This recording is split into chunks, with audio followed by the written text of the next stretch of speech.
Christy Lynn Hanshy, AWOL Zebra, and I am excited. Why? Because we are doing a video podcast and an actual audio podcast. And our first guest that we are going to have kind of break us in, I'm really excited because she's a local girl, somebody that I have been trying to connect with for quite some time. Erin Driver, welcome to AWOL Zebra. How are you today? I am actually having a good day, which is great. I'll see it, and for us, it's hard. We don't always have the best of days. What led you down the path? Because we met obviously through an EDS support group that was local. What got you to your diagnosis? Because your story is a little bit different than the average story. Yes, it is. And it is not a super brief story, but I will try to be as brief and concise as possible. So it started at least down the path of diagnosis back in 2016. I was in a car wreck, which wasn't even a bad car wreck, but I got a concussion. And so, I obviously went to the ER and got seen and everything, and they said I was fine. And I went home, and the symptoms were supposed to clear up, like after a week or so. Well, they didn't. Not all of them. I was still dizzy when I stood up. It was still really hard for me to focus. Lights really triggered me. I couldn't handle any lights. I couldn't handle any loud noises. So I went to a neurologist to try to figure out, hey, what's going on? Because this is not normal for me. Well, I was with the neurologist for 2 years before I finally got actual useful help. Unfortunately, 2 years? Yes, 2 years? 2 years. Okay. And during that time, this neurologist actually caused a lot more damage than good to me. He did a nerve block twice. The first time, it worked okay-ish. So it worked for a few hours, but that was it. The second time, it caused me crippling pain. I literally could not even lift my head. After that, he sent me to physical therapy, specifically dry needling physical therapy, Gotcha. and focused in my neck. And dry needling, and what the purpose was is to relax your muscles. Well, with people with EDS, of course, that's not necessarily a good thing because the muscles are what keeps our joints and ligaments stable.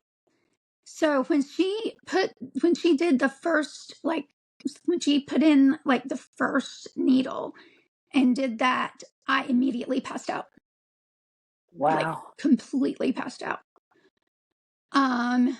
So the therapist herself stopped that immediately and was like, okay, I'm going to notify your neurologist that this does not work. This, I'm not messing around with this. I mean, it wasn't like you were passing out from a needle. You were passing out from where she was putting it. Okay. Yes. Because she was putting it in my neck, right where my instability was. So right there between C2 and my occipital lobe. Gotcha. And she was doing it on the left side, which was also and continues to be today my bad side. Gotcha. So anytime there was anything done to my left side, or if I even turned my head to the left, I would pass out and quit breathing. Oh my gosh. You were the first person that's ever said I can totally relate to that. And people thought I was making it up. I mean, Yeah. you would literally, I would turn and then end up coming to realizing what had happened. Was that your situation? Yes. Oh my gosh. Okay.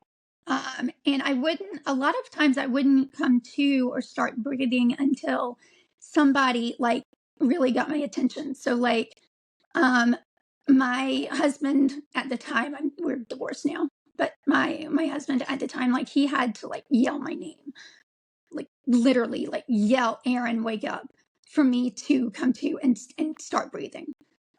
My parents had to, like in a loud tone or like a serious tone. I had to do the same thing when I was with them. Um, Sometimes they had to like grip my arm or something as well, because I wouldn't do it on my own.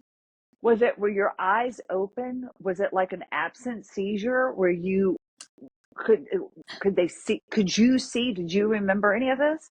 I do remember, because I could hear, but my eyes Okay. were closed and I had absolutely no control over my body at all. Oh, that's so scary. Which is why I stopped breathing. And my mind knew, like, I mean, I knew I needed to breathe. I was like, I need to breathe, but I couldn't, I couldn't do it.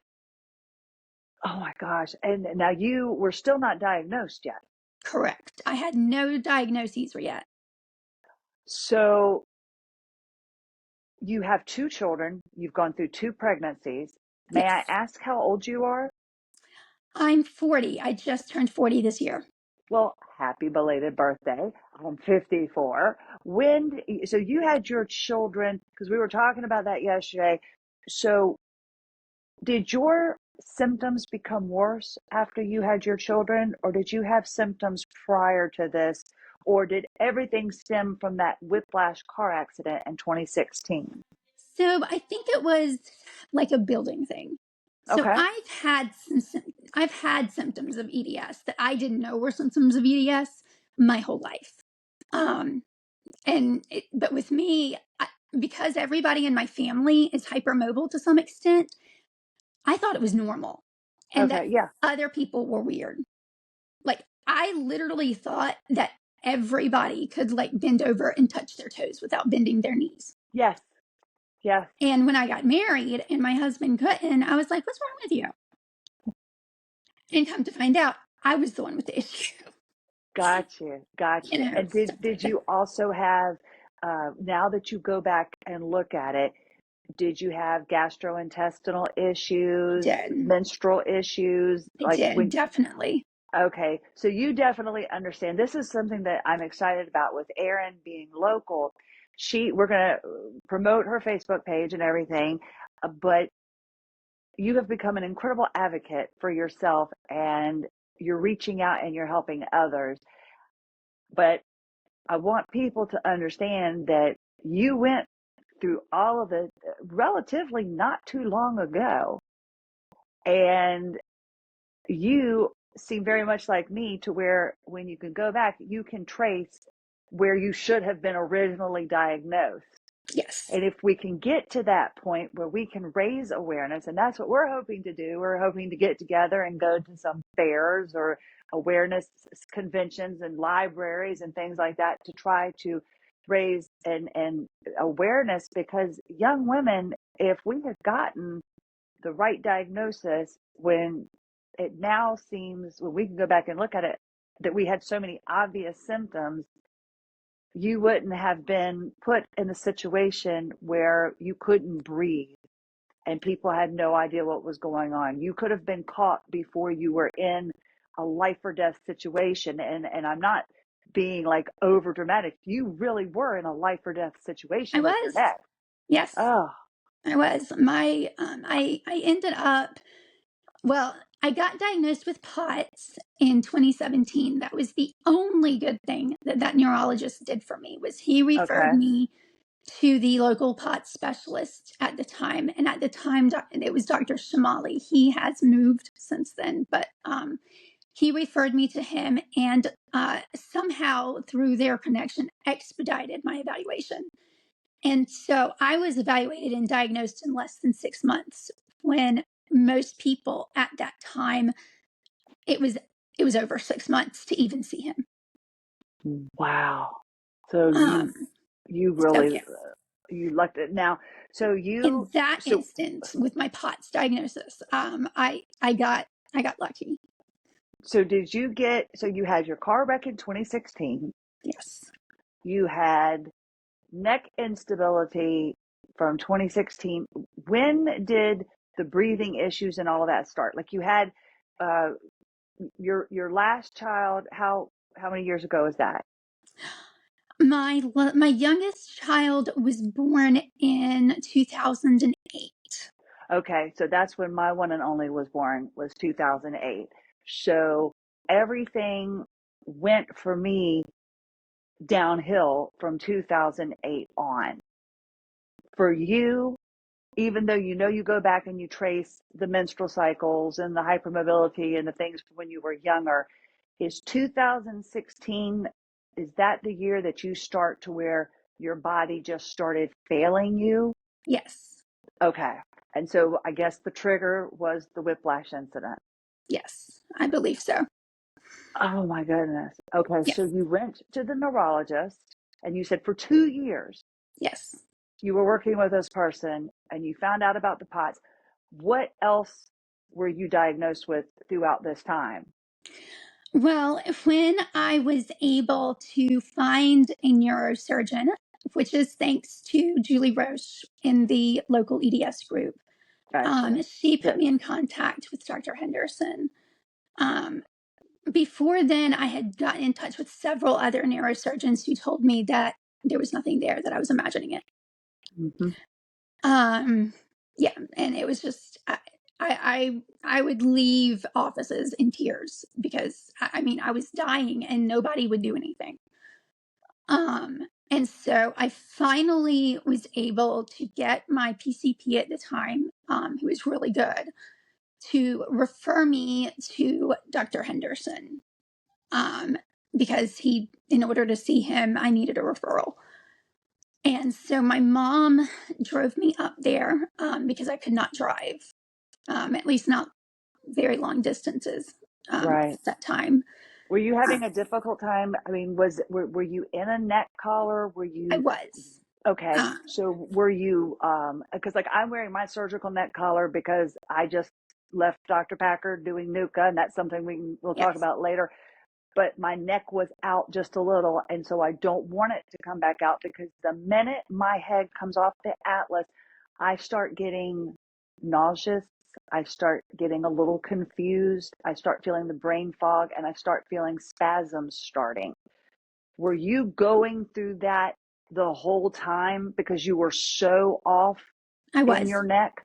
So that was constant. So you were unable to stand.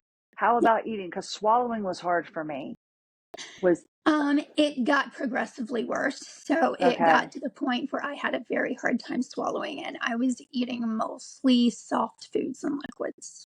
Okay. So your mom takes you to see Dr. Henderson. Yes. And at that Great doctor. time, I Yes. had been living with my parents for about 6 months, if not a little bit longer, because my husband could not do the care that I needed. Plus, the house that we lived in was a 2-story, and I could not go up the stairs. So I couldn't bathe because I couldn't go up the stairs, and all the bathrooms were upstairs. Right. I couldn't get into bed. I couldn't do anything. Um, and Anytime I took off my neck collar, I would immediately pass out and stop breathing if somebody was not literally holding my neck straight um, Yeah. while I was getting a bath. So I Taking needed so somebody, taking the pressure. I right? mean, you needed somebody, but then did they also have to like hold on to the back as well?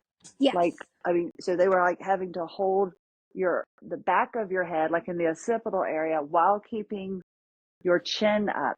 yes, That is that is a daunting. I mean, that's hard. That's hard for someone to do, like especially like your spouse. Like I've told my husband, I was like, I know we did, for better or for worse, but no caregiver mentioning was in the vows.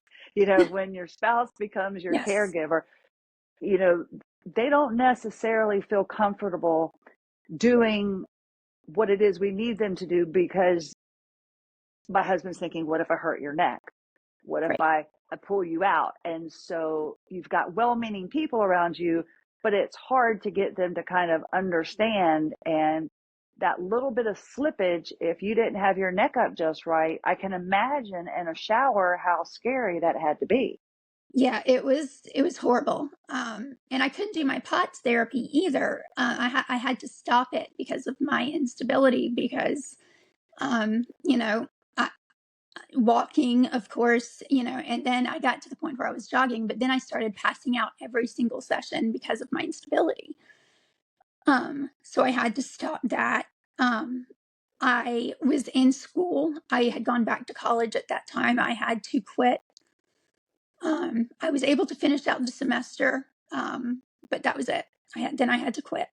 What were you going Um, to school for? I had gone back to school for speech therapy, and I minored in special ed.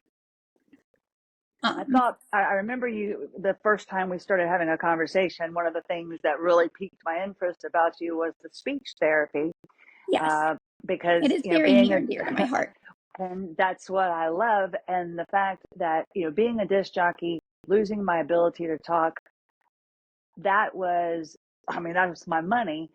And when I learned everything that goes back into what you need to learn, like I can tell when something's happening when I realize that I'm talking from the front of my mouth and I don't feel it, you know, coming from my throat. I'm like, okay, I'm having an issue. I need to start looking at what I need to do.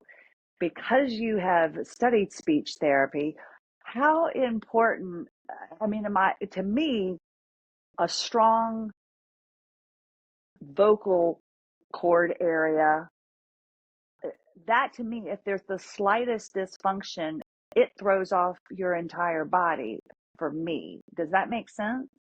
It That it would? does. It does, because of where it's located.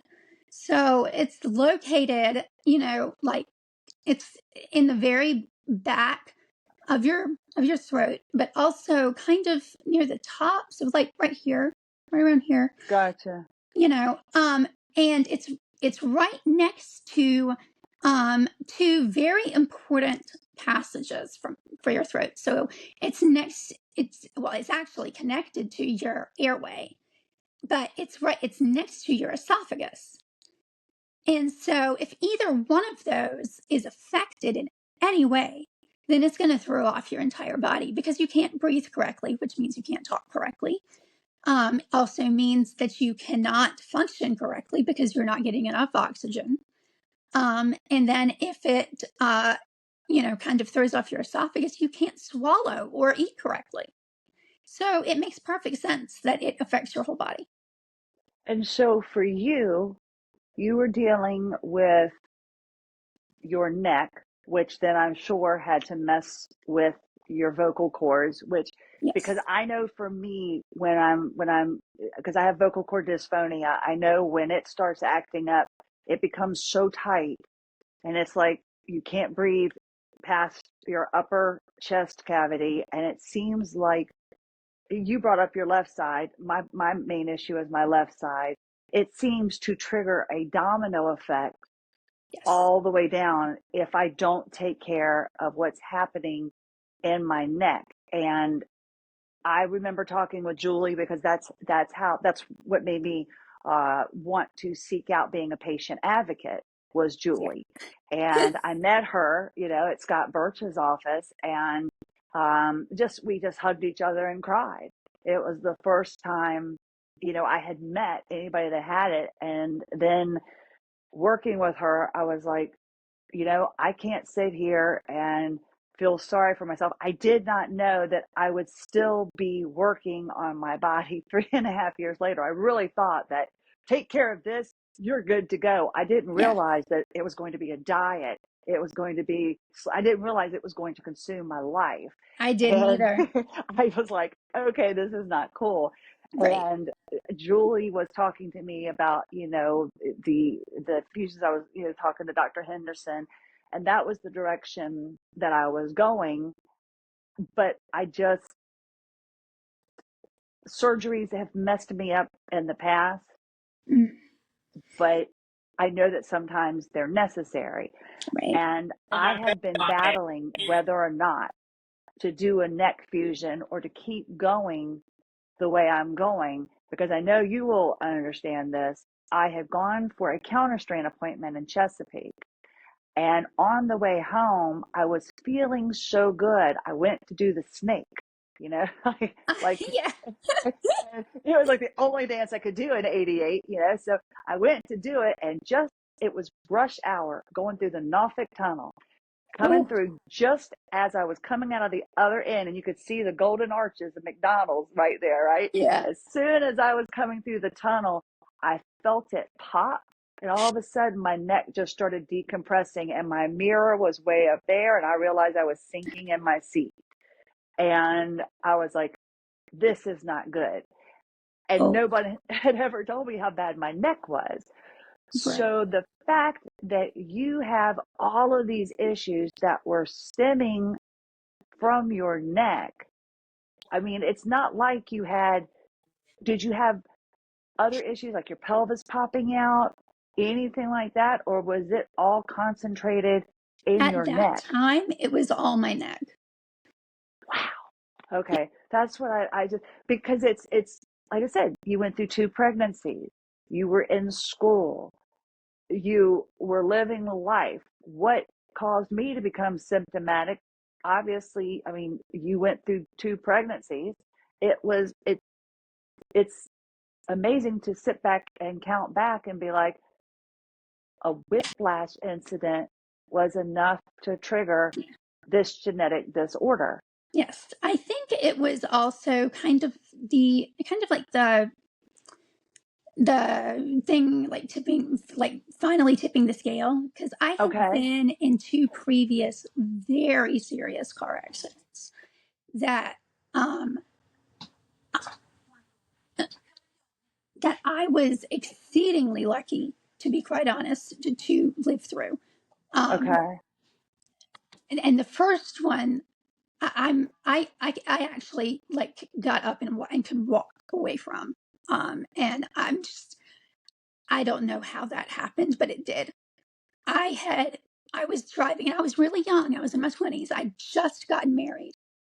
So, I was 20 years old. And I was driving back from Augusta back to my small town, it's a 45-minute drive. And I dozed off for like Oh, a minute.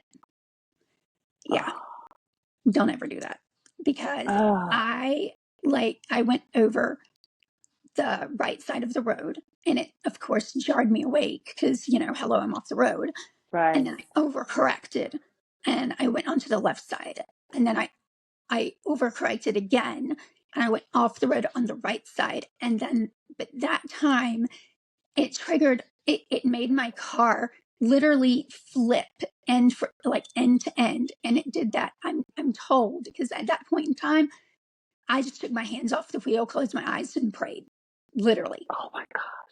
And my car flipped 3 times, um, landed uh, on, and was it landed on,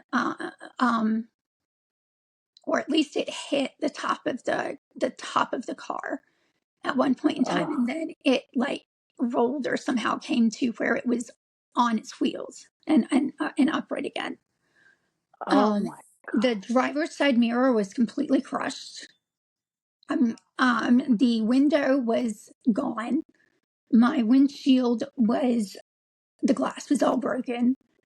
Um, the the only thing holding the roof up was that, like, I think it's like right behind the driver's seat or something. There's like this really like strong metal Like thing the that kind. roll cage Yeah, thing. exactly, Like, the roll cage. okay. That was the Okay. only thing like keeping the roof from caving in on me. Oh my Um, and I walked away. I literally got out of, I could still move, and I got out of my car. And there was an elderly couple that pulled off the road to, to make sure I was okay. And a friend of mine pulled off the road behind me and called 911, because my phone was about dead. In fact, my phone was, yeah, it was almost dead. managed to call my mom long enough to tell her briefly, very briefly, what had happened. And then my phone died. And I did not have a charger, Oh of my gosh. course. Now, this was before This was before 2016. anything ever happened.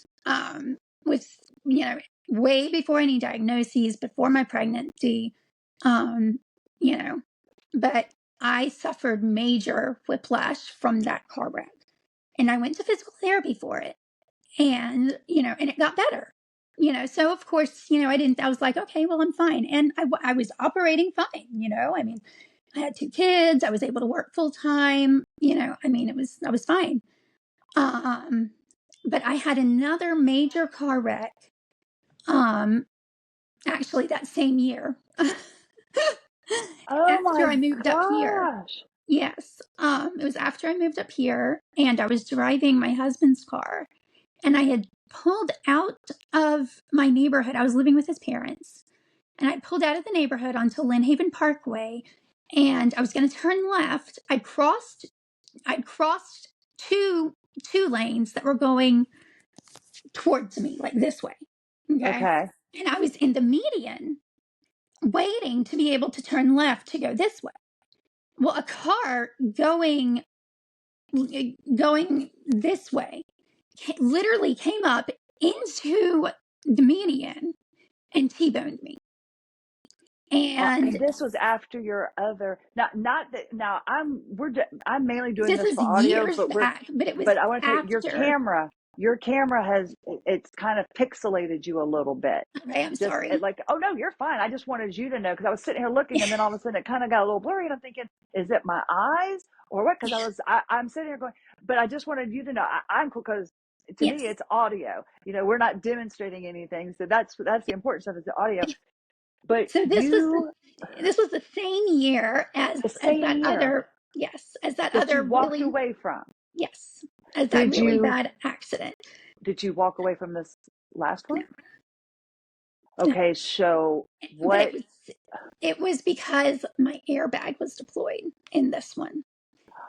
And I'm so short. I'm only 5'3", and I was shorter then because I hadn't had the fusion yet. So I was like barely 5'2" then. So it had to Um, hit you. it hit me right in the face Yes, I was and just knocked sitting me here out. thinking. Yeah. So that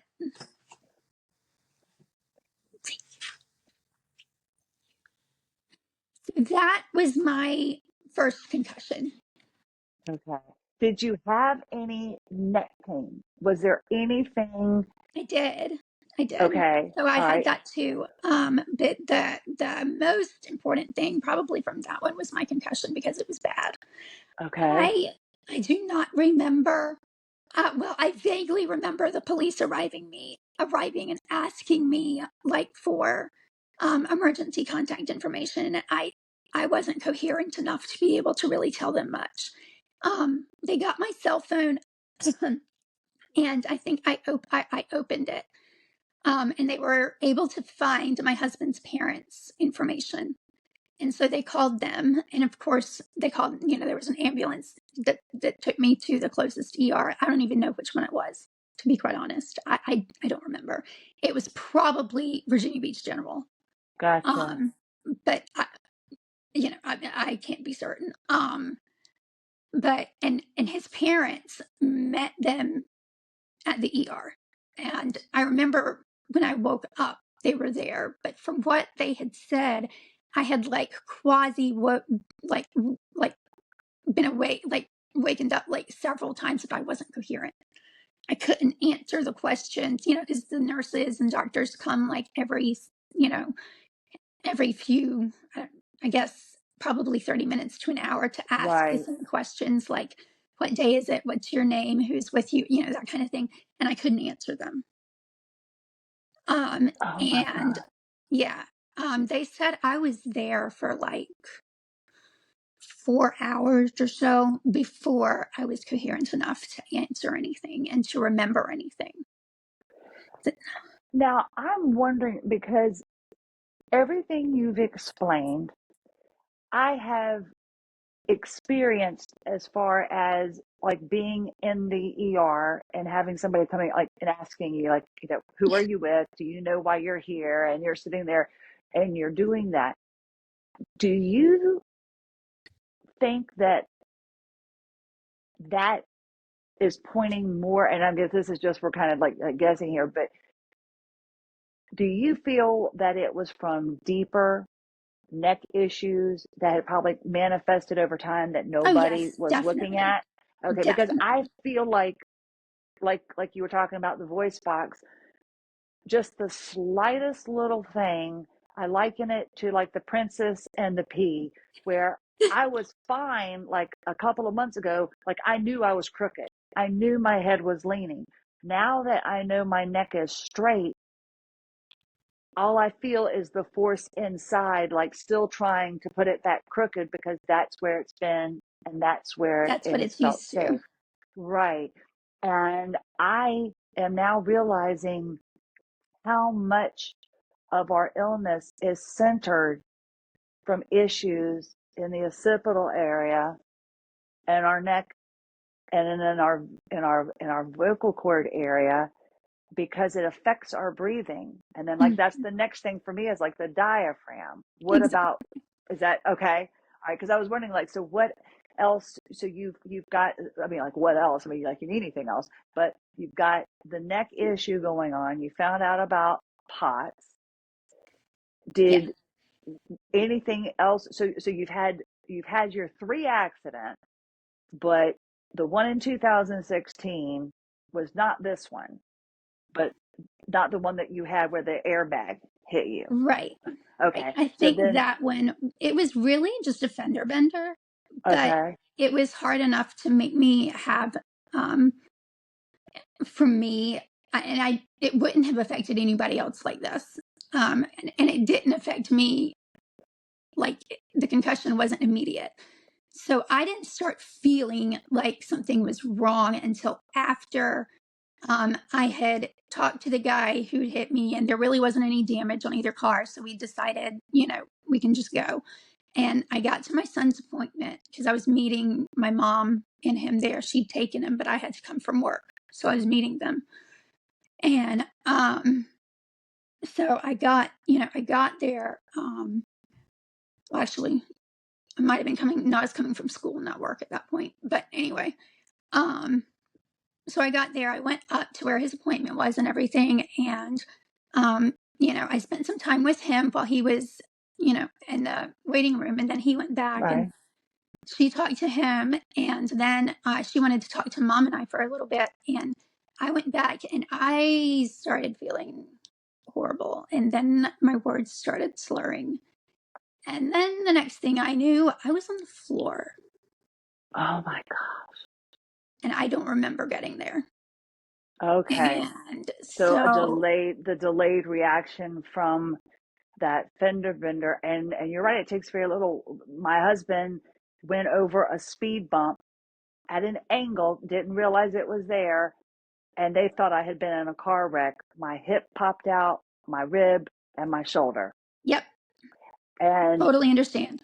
and then it takes you out, but you don't expect all of that to happen from one little bump. Right, So I can imagine, and you were trying to get to your son, so that's what you're focused on. So right, I guess the adrenaline probably is what kept you going, probably. and then it just happened. At what point, what was the last straw for you that was like, I have, because I remember talking to Julie about this. We're Julie Rouse.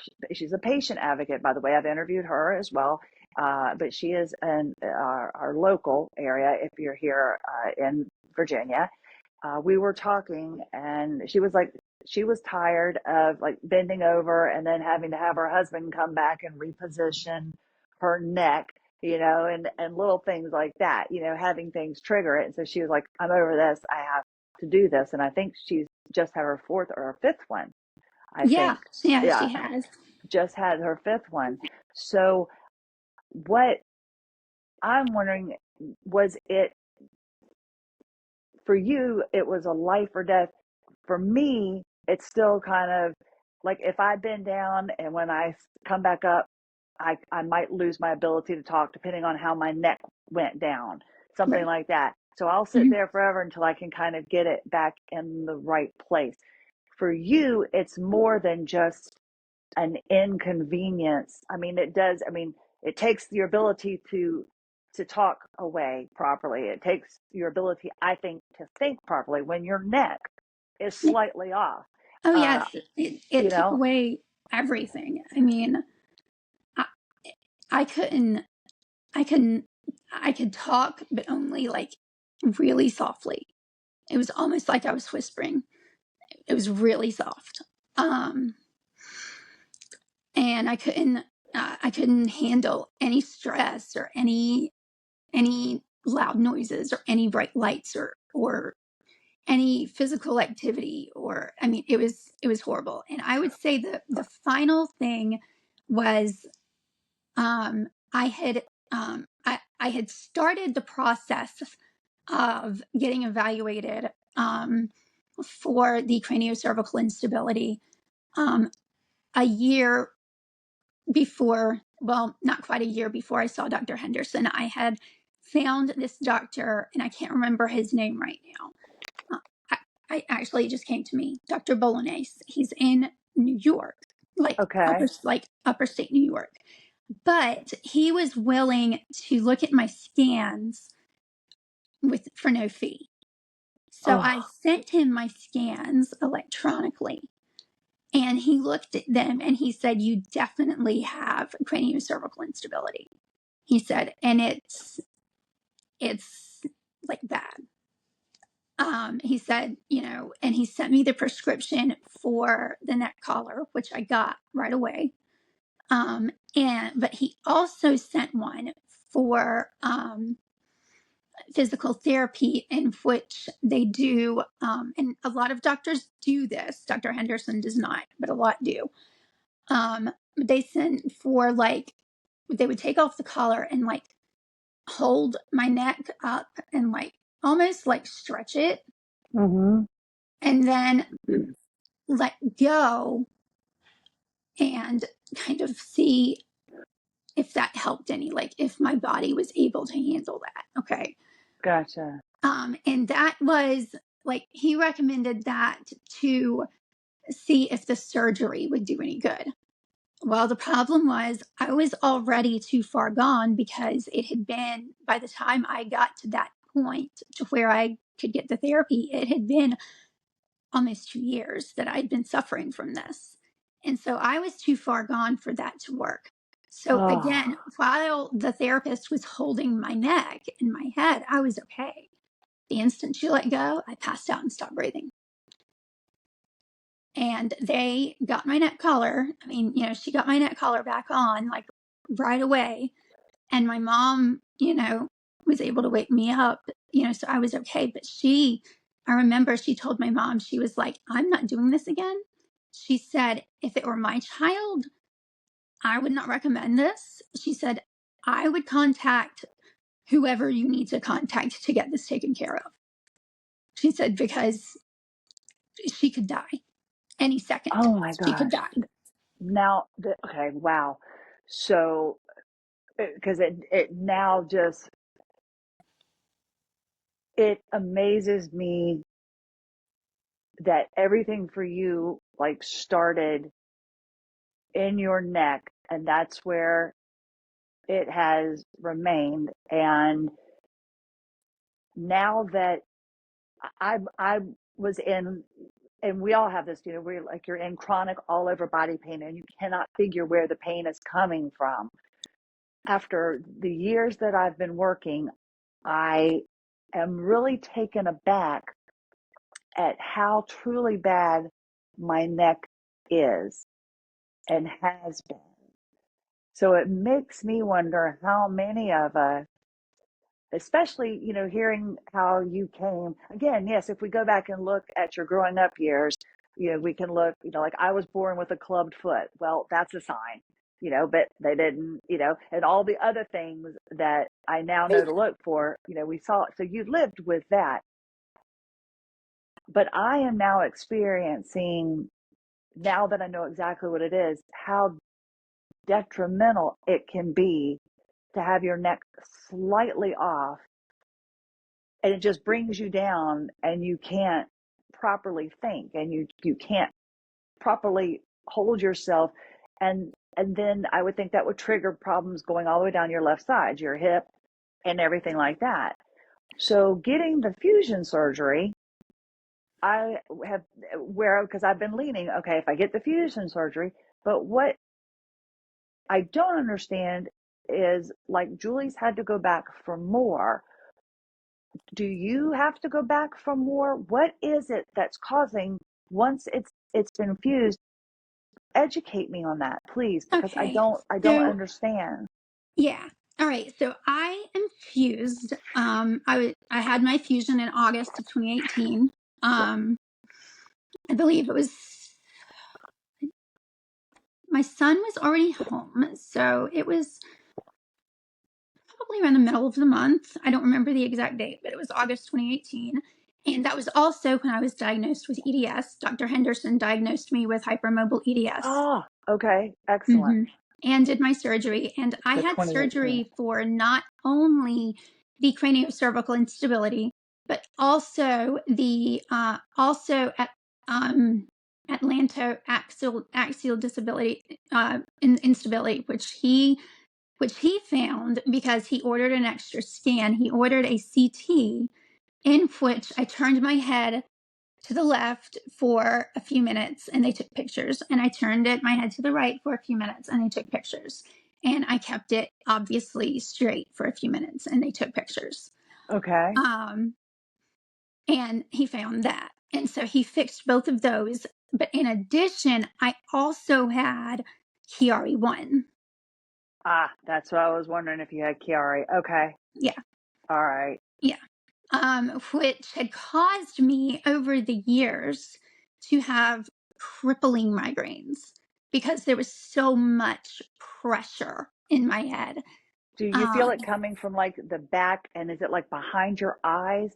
Because people will always ask, yes, so it is that pain that's like at the occipital area, the yes, suboccipital, where so it comes up and, like, you feel it's behind your eyes. That is, so I mean, so that the listeners, people that are listening, if you get these kinds of headaches, that could be yes, a sign of neck instability.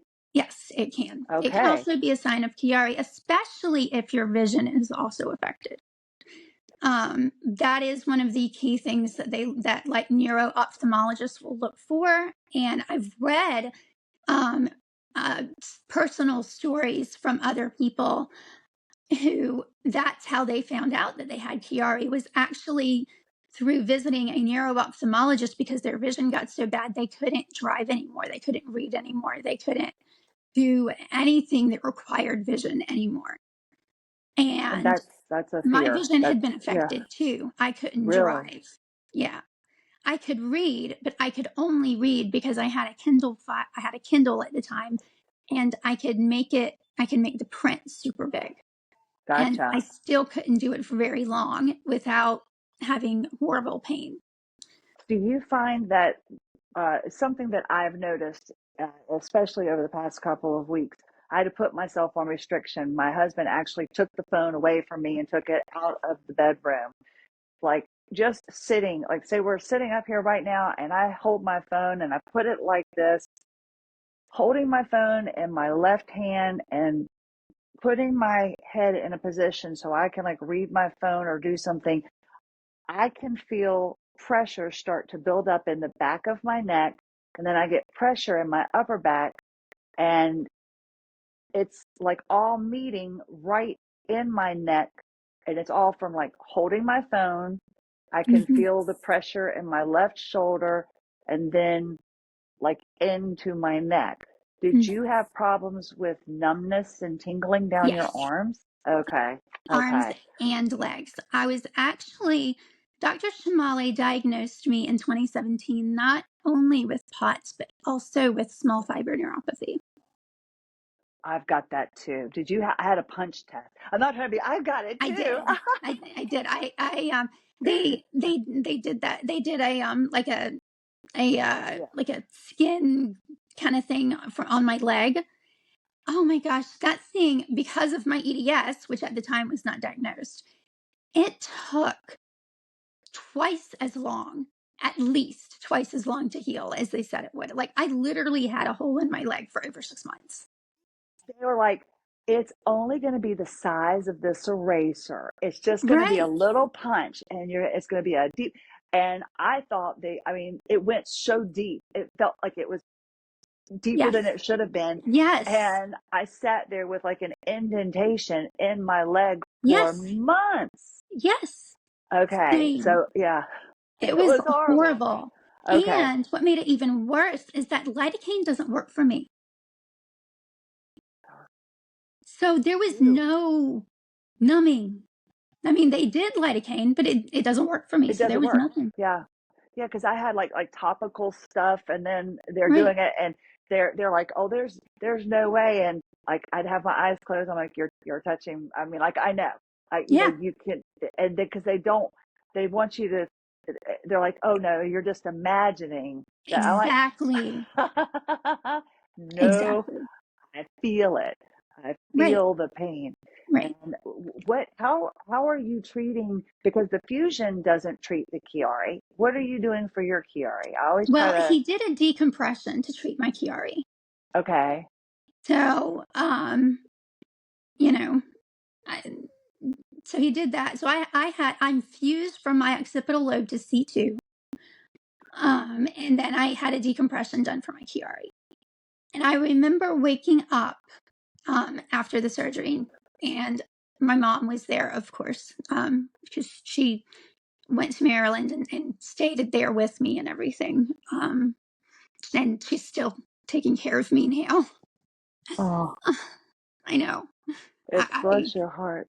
I'm No, really blessed to have really good family. So, well, um, it's very important to have the support, and that's what I, uh, the fact that you were diagnosed, and I consider, I was diagnosed in 2021 and okay, 2018. Yeah, I don't think is that much, but it's like, isn't, it was just a few years prior. But during that amount of time that you found out and all that you do as far as advocacy and research, it seems like you have been dealing with it. You're handling this like a trooper. It's like you have been dealing with this all your life. I didn't realize, and I'm not just, it's only been like 6 or 7 years, but I mean, you've accomplished a lot. And we're going to well, chat thank about you. that too. Yeah, Because you really have, and everybody's going, what did she accomplish? And you're not telling us. We're going to talk about her advocacy, but I wanted you to hear Erin's backstory because it's not like you have been dealing with this all of your life and this is preparing you. This all kind of just attacked you in a matter of, I mean, yes, it was a series of accidents, but you went down just after that one accident and then it was just a domino effect and you had to find out what was wrong with you. How in the heck have you found the time to do all of the advocacy? What led you to start? Tell everybody, let's to direct them to your page where you write all your, I don't, is it a blog? What do you classify that as? So, I have a Facebook page. I also have an Instagram account that I have dedicated for my advocacy. And I advocate not only for patients or people like me who are dealing with POTS, EAS, possibly MCAS, because I have that too. Okay. I was diagnosed with that. I think maybe 2019, possibly the end of 2018. Okay. Do you have Um, gastroparesis as well? I was never diagnosed with that. Okay. I should have been because I have it, um, Okay. That's what I was wondering. I was but just I was trying to never get, diagnosed. The closest they got was slow gut motility. Um, so so yeah, gastroparesis. Yeah. exactly, yeah. So as far as my treatment of that, I've actually just been treating that mostly on my own through research. on what I should Okay. eat and what I shouldn't, and how what I eat affects me. So, I have a food journal. It is not the most detailed. It's very generalized, because I am a big thinker. Um, I'm not one of these really precise, detailed people. I think in big pictures. So I just made lists of like what I can always eat, what I can usually eat, what I can occasionally eat, and what I can never eat. And I just kind of go Gotcha. from there, as guides. Um, Wow. I use a lot of spices in my Okay. food, but not hot ones. I tend to stick to ones that are anti-inflammatory, and are good for your gut. So I use ginger and turmeric, for instance, in everything. Okay. Really? Okay. Yeah, because I can't take NSAIDs. So Me neither. Me neither. yeah, so I also take a turmeric supplement. I take a turmeric curcumin supplement. Um, Okay. I And have then ginger chews that I bought so that, ginger. have like 2,000 milligrams of ginger in them. Wow. For if I get nauseated, if I get nauseous. I do Okay. take nausea medication, but if that doesn't, like, if I'm in a car and I get motion sickness, that helps. Okay. But I try to do as much natural stuff as I can because I have found out over the years that that is what I really need. I don't need to Okay. eat anything with a whole bunch of chemicals anything that has been processed, anything with all of these preservatives and all of that in it. That honestly, in my research, our country is the only developed country that allows all that crap in our food. It is horrible. Um, it is. It's awful. I mean, shoot, because I was wondering about the MCAS, and I think we could do a whole nother episode on MCAS and the foods and the fact, Yes, we're also like one of the only countries that's allowed to advertise medication. exactly. That too. you know so Yeah. that would be a whole conversation that we could Yes. have about MCAS and food, because dealing with that every day. But you share that now, So, because my Facebook and all, like everything I have a personal page, but it's all for EDS. yeah. So you're I have doing a the personal same. page. Okay. I use it for my friends and family because I have a lot of friends and family that are not local Okay. because I grew up in another state. Um, but I do have a professional page. It says Erin, I think it says Erin Driver, advocate, for the chronically ill and disabled. And then my Facebook page is under, I think Unicorn 4024, I believe.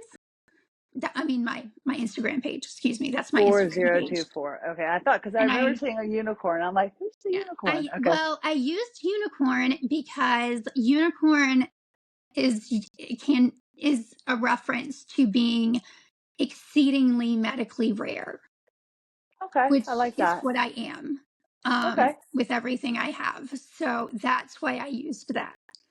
No, I I am a like zebra that. because I do have EDS, but I also have a slew of other things that makes me a super rare medical person. So, Gotcha. So I mean, again, it's. I'm not saying, oh, the only thing you have is like the neck, but that really is, to me, a foundation for a lot of us that have this illness. It's just it.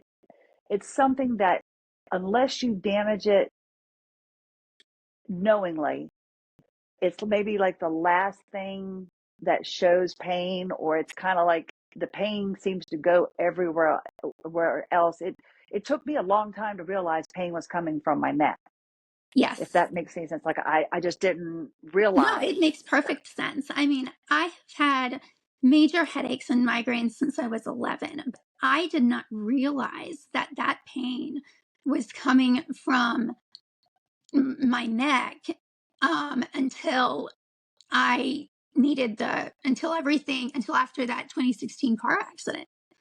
And my body started falling apart. I mean, literally, I just fell apart.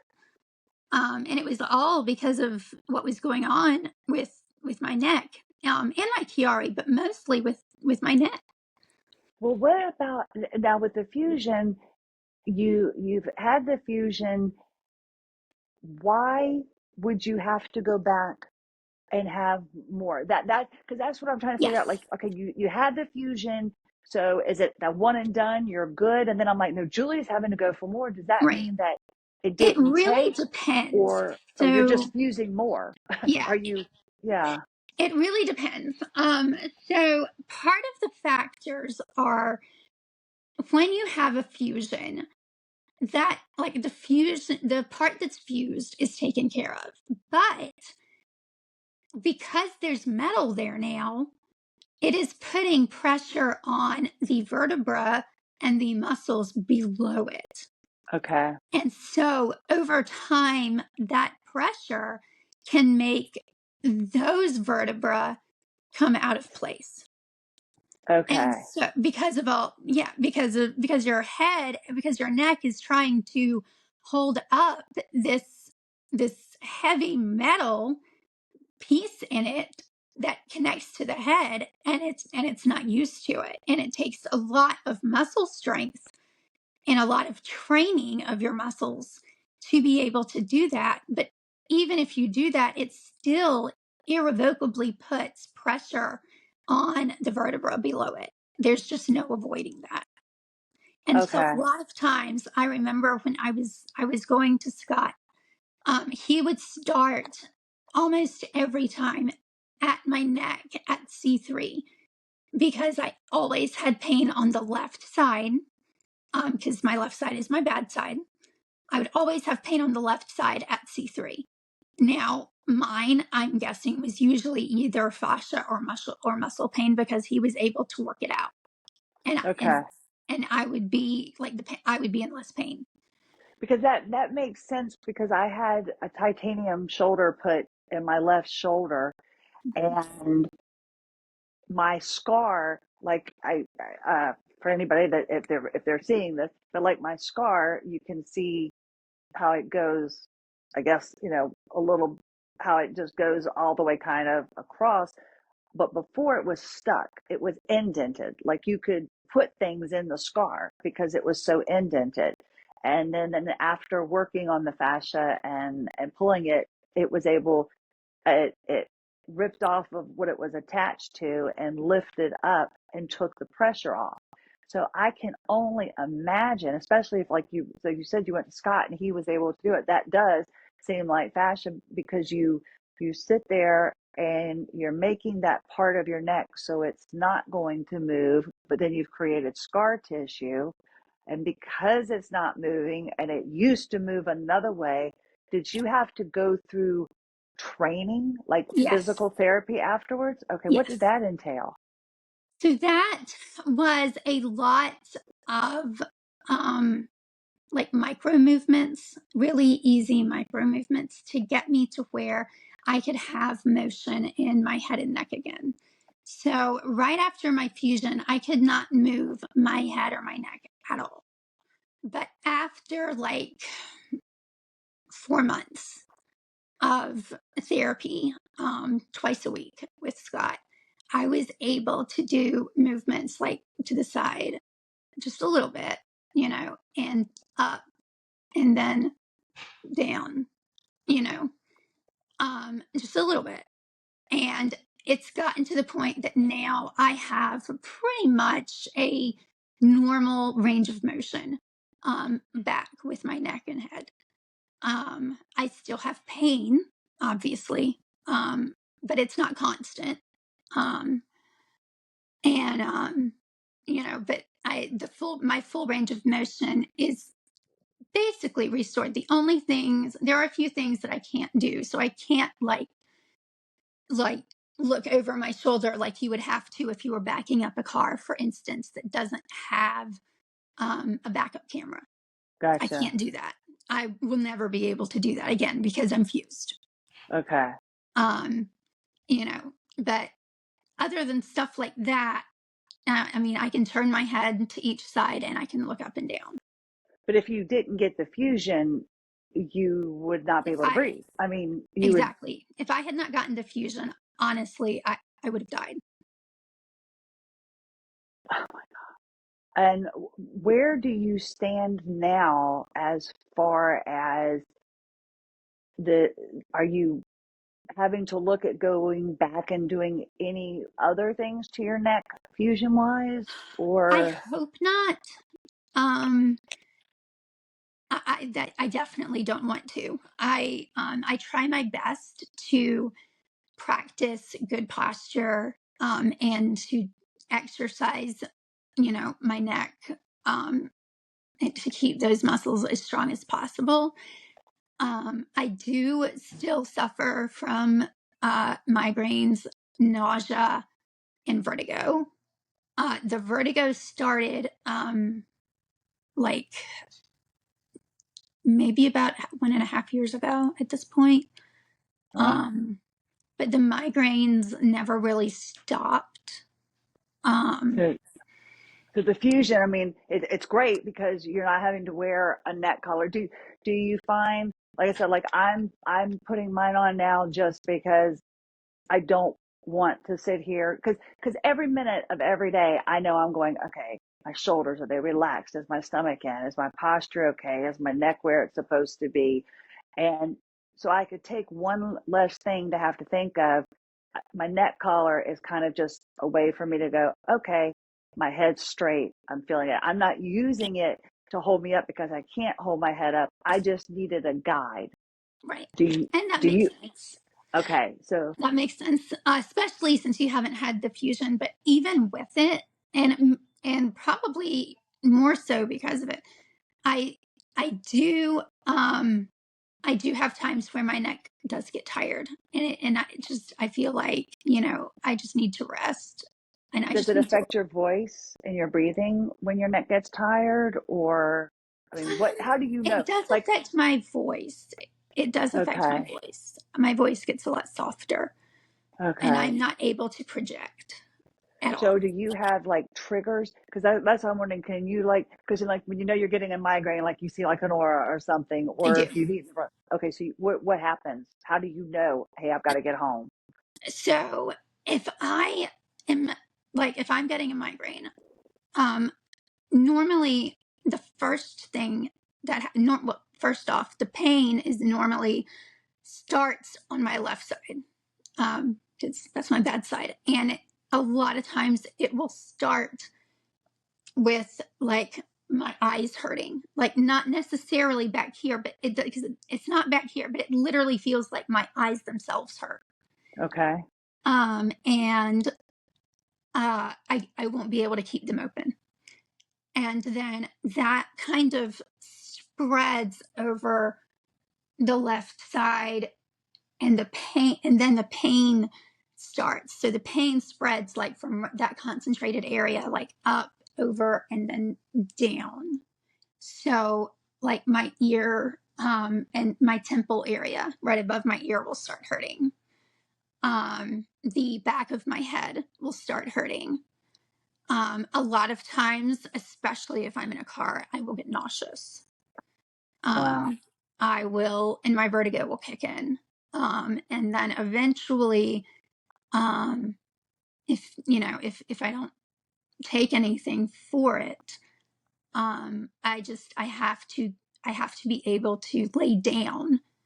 Um, Is that to take the pressure off of your neck, yes, or it's okay, not, it's, and it's also because, I went through a period of time where I had intracranial hypertension, and I was taking medication for that. Well, that has stopped. It's gone. But now I'm dealing with episodes of hypotension because I have exceedingly low blood pressure. And and so when it what do drops you below a do? certain point, I think this is when that kind of stuff starts happening. And so how are you managing? Do you do, are you at a manageable point right now, or are you able to work? I mean, what is a No, typical I day for cannot you? work at all Okay. right now. Okay. It takes me usually 2.5 to 3 hours to get up. I have to make sure the night before that I have my medication in here, that I have water in here, that I have salty snacks in here, and that I have Gatorade in here. Wow. And if you'll see, I'm just going to turn it right here. Like, that's my table. I I mean, gotcha. Okay. Looks like my side table. you know, Your salt, your snack. yeah. And I have my ginger chews, and that was that bottle, in case I wake up and I feel nauseous. So, I have to make sure that all of that basically is set up and stays there. But especially is there at night because I know I'm going to need it in the morning in order to get up. I Gotcha. also keep compression stuff with me. So I have like these right here that I keep on my desk, which I'm not going to show because it is a horrible mess. No, I understand. But they're usually over there on my desk, and I have two lengths. I have ones that are knee high, and then I have ones that go like right above the knee. Those are my longer ones. Do you feel like they help a lot? The compression garments help?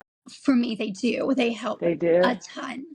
The only problem I have, and this is why I started wearing those. Okay. I'm listening. I'm trying to see if I can turn a fan on. I feel like I'm going through a hot flash. So I'm Oh, trying to I'm no, like, that's "Oh my fine. I gosh, get it.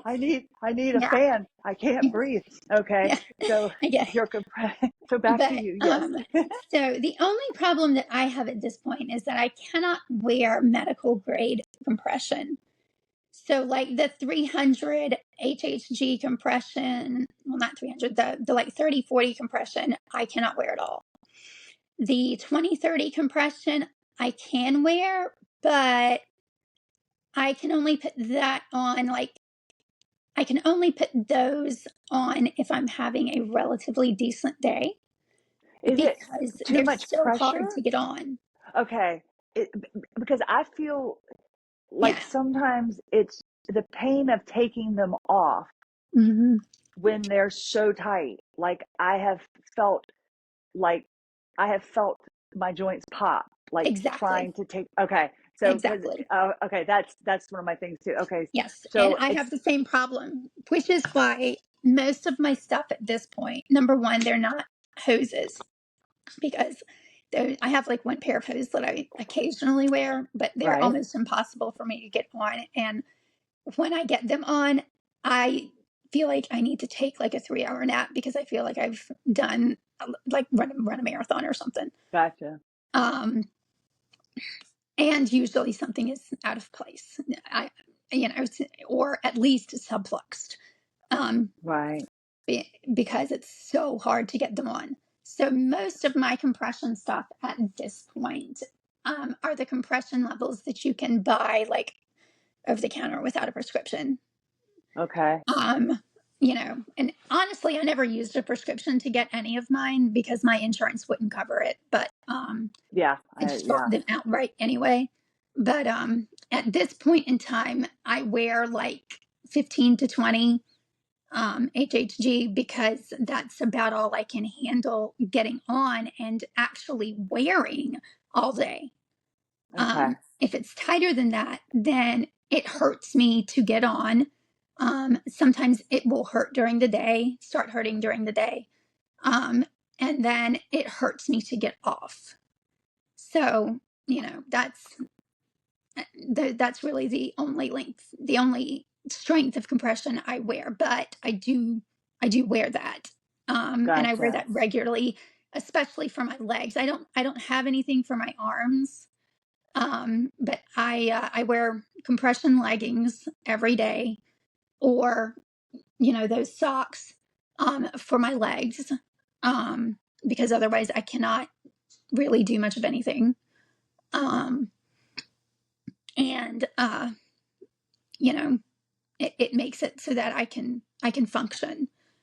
My compression leggings I get actually from Fabletics, and I found them just like through an ad on Facebook, and I looked into it, and I'm a VI.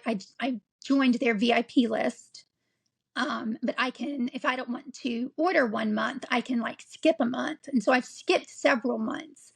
But if I want to order, then I can use like that payment to order leggings. And so that's what I've done. So I have like 2 drawers full of compression leggings, including ones that are lined for winter.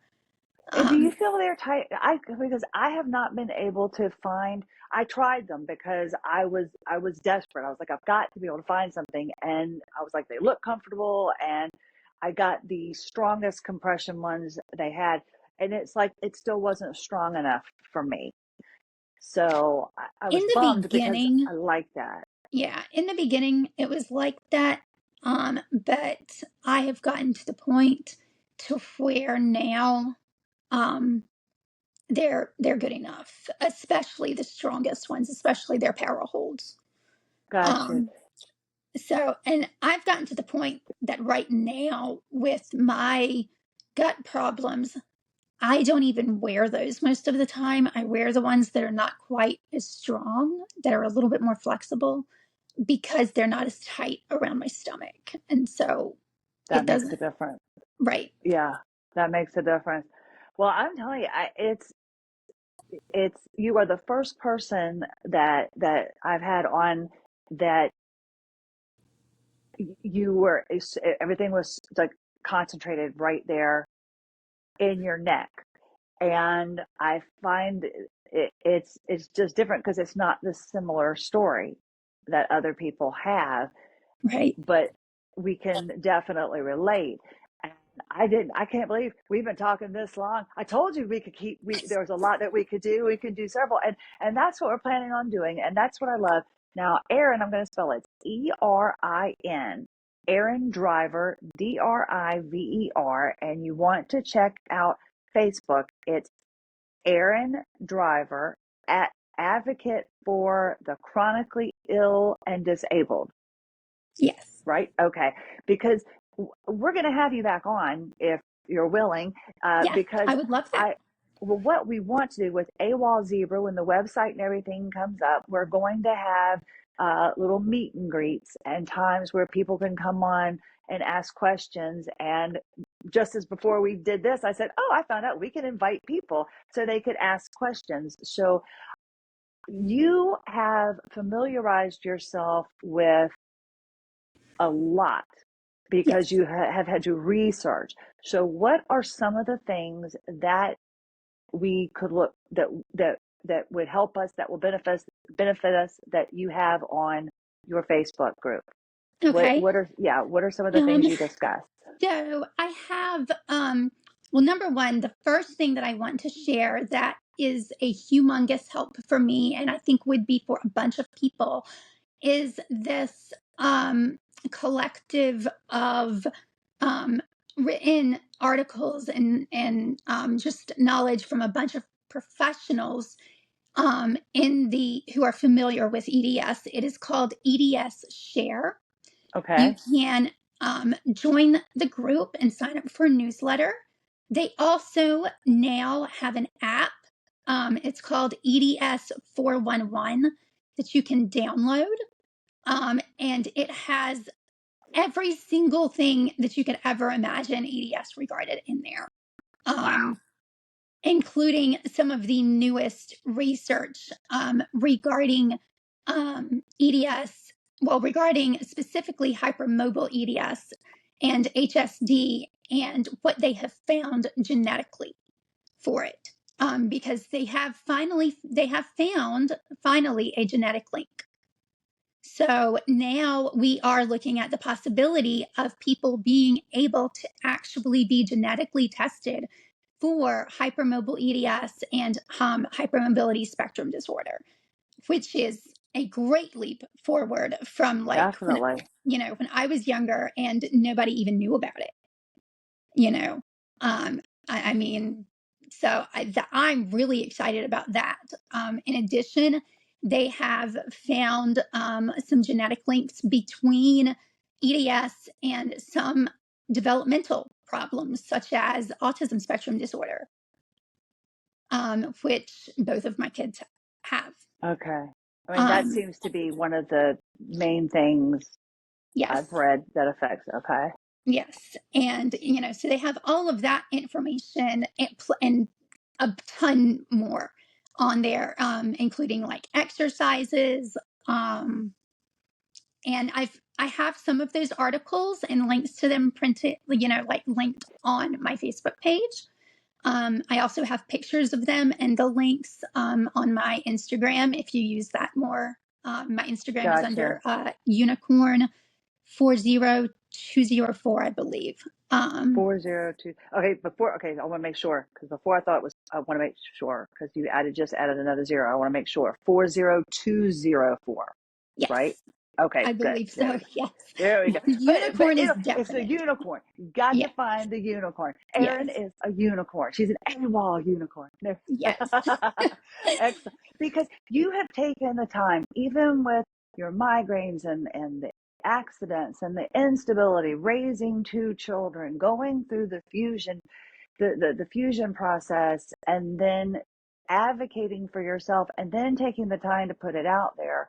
I think is absolutely wonderful, and in such a short amount of time, because to be diagnosed, I know you said 2018, but 2017 is when you got the POTS diagnosis, and then I think about the same time the EDS, and to get all of that, and rather than sit down and just stop, it's like you turn this into your passion, it Yes. seems like.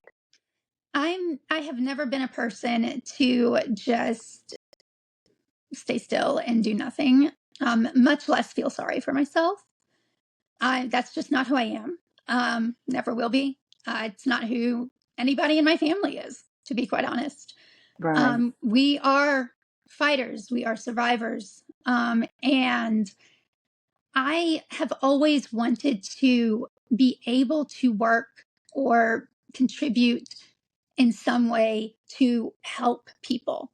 And when I got all of this stuff wrong with me, and I had to do all of that research in order to just exist, I wanted to make sure that I could make it easier for other people who may be going through a similar journey, because it was so hard and so discouraging at times, trying to find people who knew what they were doing, people who understood, people who could Right. actually treat me, and diagnose me. That's why, it took years for me to get my diagnoses. I was just diagnosed with something like last year, something new, that Wow. I've had my whole life, but it's so rare that nobody knew about it. I mean, and it's just stuff like that that just, really brings it home to me that, like, hey, there are other people out there suffering from these same things who don't know what to do, who don't know where to turn, who don't have anyone to talk to or to turn to about this. And I wanted to be able to get this knowledge and these resources that other people have done and that's out there, um to people, so that, hey, look, you have places to look for information. You have things that you can do to try to make your life better. Right. These are certain exercises you can do to try to make your life better. um these are the kinds of things that you look for, if you're thinking that you may have one of these problems. These are the symptoms. Make sure you write them down, talk to your doctor about them. If your doctor doesn't, you know won't do anything about them or can't, get a referral to a specialist. Look up specialists in that area. Look up MCAS doctors. Look up, you know people who are familiar with EDS. Look up people who are familiar with POTS, because they are out there. They are hard to find, but they are out there. They do exist. you Yeah. know, and I have a lot of them um on my on my on my pages, but I have more articles and more and some videos on there, just kind of to let people know, you know, this is a resource you can read and you can use in your daily life, um, to try to make your life better, you know, so that you don't have to be in pain all the time. You don't have to be alone. You are not alone. There is a worldwide community out here for you, you know, Amen. because And I felt very alone when all this yeah, stuff started happening to me. yeah. So, you know, and I don't want anybody else to have to go through the absolute misery that I went Hmm. through for 2 years before I was diagnosed with EDS. Yeah. That's the main thing, is trying to connect with people. And that's what I love about you being local. And we both have the same mission, that we don't want people to be alone. We've suffered through it. And it's hard to do when you're alone and you're trying to raise awareness. So I'm looking forward, to joining forces, because I think definitely, our target is everyone, but young females, especially because it's symptomatic. A lot of women usually become after their first child. Hmm. And so little things, because of our menstrual cycle and things like that, we're twice as likely to have it. So it's good, I think, for us to try to join forces and educate people as much as we can and get to as many people as we can. So I'd like to have you come back and we can pick a topic. We can talk, and especially maybe we can do some like local things once we get the website and everything. We could do like a little local thing, and we could, help people navigate, and maybe, recommend doctors, or just being there to let people know that they aren't alone. And I'm happy that we met, and I appreciate you taking the opportunity to come on and chat. I didn't mean to keep you this long.